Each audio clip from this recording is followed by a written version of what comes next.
বঙ্গবন্ধু সৈনিক লীগ সদরঘাট থানার মতবিনিময় সভা অনুষ্ঠিত।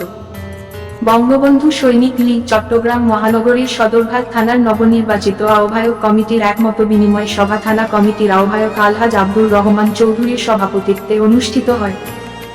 এতে অতিথি হিসাবে উপস্থিত ছিলেন মহানগর কমিটির সহ-সভাপতি শফি শুভ ও সহ-সভাপতি ইমাম হোসেন মিল্লাত।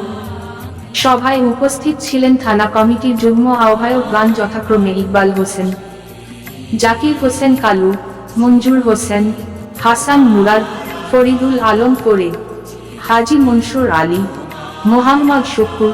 সদস্যগণ যথাক্রমে মোহাম্মদ কামাল হোসেন, মোহাম্মদ মহিউদ্দিন, মোহাম্মদ ইব্রাহিম খান জাবেদ। সভায় অতিথিগণ বঙ্গবন্ধু সৈনিক লীগ সদরঘাট থানার নেতৃবৃন্দকে একটি শক্তিশালী ও সুশৃঙ্খল ইউনিট হিসাবে সংগঠনকে প্রতিষ্ঠিত করতে এবং জননেত্রী দেশরত্ন শেখ হাসিনার হাতকে শক্তিশালী করে বঙ্গবন্ধুর আদর্শ প্রতিষ্ঠানকে একযোগে কাজ করার পরামর্শ দেন।